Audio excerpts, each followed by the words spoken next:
Hi everyone, welcome to the Shinali Rathore classes. I hope you all are good.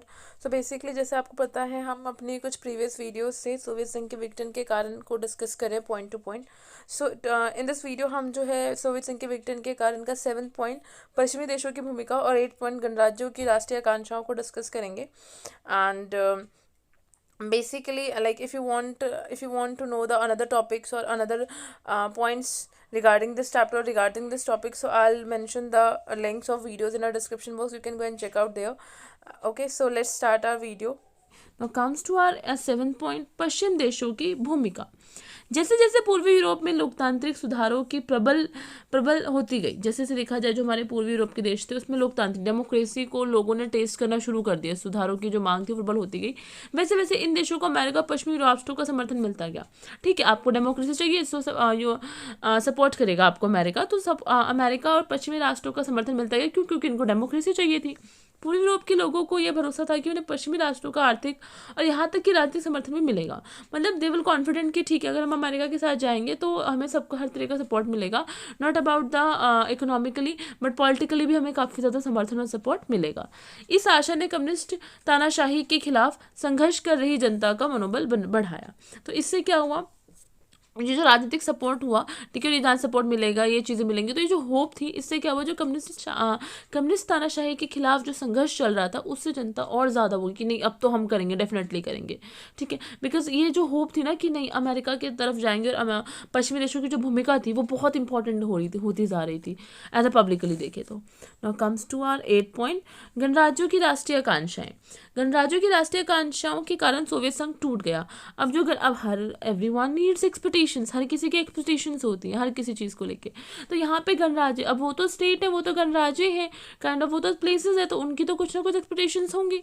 तो अब गणराज्यों की राष्ट्रीय आकांक्षाएं जो थी उसी कारण सोवियत संघ टूटे, बिकॉज कहीं ना कहीं वो उसको फुलफिल नहीं कर पाता। सबसे पहले बाल्टिक गणराज्य एस्तोनिया, लताविया और लिथुआनिया ने अपने अपने उग्र तेवर दिखलाए कि हम तुम्हारे साथ नहीं रहेंगे, काइंड ऑफ ऐसा नेचर दिखाया उन्होंने। 1988 और 1999 के बीच ये राज्य अपनी स्वतंत्रता की घोषणा कर चुके थे कि हम अब सोवियत संघ का पार्ट नहीं है, हम सोवियत संघ से अलग हो चुके, इन्होंने लाइक डिक्लेयर कर दिया था। उनकी दलील ये थी कि 1940 में स्टॉलिन ने जर्मनी के तानाशाह हिटलर के साथ एक गुप्त संधि करके बाल्टिक राज्यों को सोवियत संघ में मिला लिया। तो उन्होंने मतलब ऐसा बोला कि हम तो सोवियत संघ के साथ थे ही नहीं, यहाँ पे तो कुछ और रीज़न था। रीज़न ये था कि हुआ कि मतलब काइंड ऑफ स्टोरी कि उनके लिए दलील, मतलब उन्होंने ये रीज़न दिया कि आप सोवियत संघ से अलग क्यों होना चाहते हो। तो उनका ये रीज़न था कि 1914 में जो स्टॉलिन था उसने जर्मनी के तानाशाह हिटलर के साथ मिलकर एक सीक्रेट जो है संधि करी। ठीक है, और उससे क्या हुआ, बाल्टिक राज्यों को सोवियत संघ में मिला लेगा। जो जो जितने बाल्टिक राज्य थे, एस्तोनिया, लताविया और लिथुआनिया, इन सबको जो है एक मतलब सीक्रेट जो संधि थी उससे मिला लिया गया। हमारा कोई मतलब हाथ नहीं था मिलने का।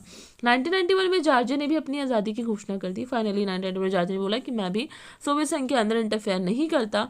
3 बाल्टिक राज्यों और जॉर्जिया के अलावा 3 बाल्टिक राज्य हो गए हमारे। ठीक है, और जॉर्जिया के अलावा देखा जाए तो मालडोविया ने भी राष्ट्रवादी भावना जोर पकड़ ली। जो जगह थी उनकी भावना सोवियत संघ के विघटन के प्रमुख कारण बन गई। तो बेसिकली ये हमारा सोवियत संघ के कुछ प्रमुख ये हमारा बेसिक रीजन था कि गणराज्यों की राष्ट्रीय आकांक्षा कहीं ना कहीं फुलफिल नहीं हो रही थी।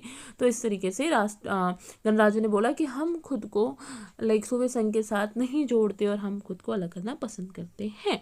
तो बेसिकली ये था हमारा सोवियत संघ के विघटन के कारण राजनीतिक लोकतंत्र का न करना। एक बार रिवाइज कर लेते हैं हम कि किस तरीके से राजनीतिक लोकतंत्र को नकारा गया। ठीक है, उसको मतलब किस तरीके से बोला गया कि जनता की आकांक्षाएं फुलफिल नहीं हो रही थी। ठीक है, और जो हमारा राजनीतिक लोकतंत्र जो था, मतलब था तो राजनीतिक लोकतंत्र, बट उसको नकारा गया बिकॉज वो राजनीतिक था नहीं, दिखावे के लिए वो राजनीतिक था और सब कुछ निरंकुश था। नाउ द सेकंड इज आर्थिक विफलता।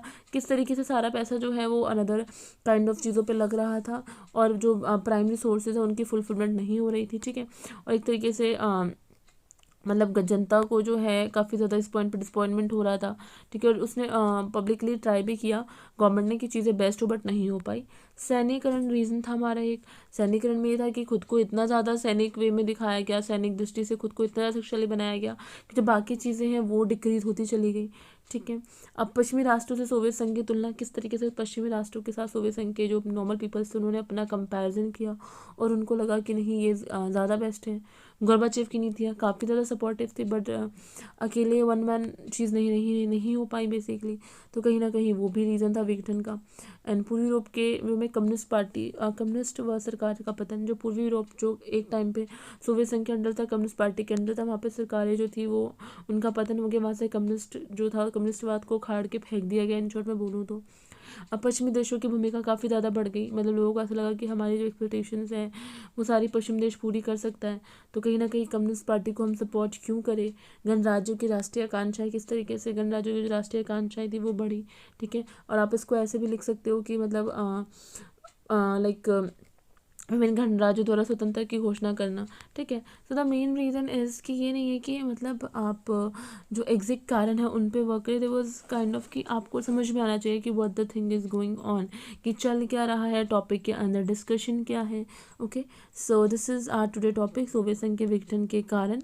ओके, सो अगर आपको इस चैप्टर से रिलेटेड और भी वीडियोस देखनी है, so I will mention all the videos link in the description, and you can take the screenshot and make a notes for this for the help of this written material.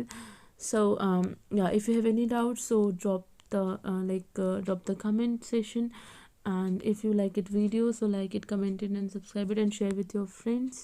Okay, so मिलते हैं next video में. Still, bye bye, take care.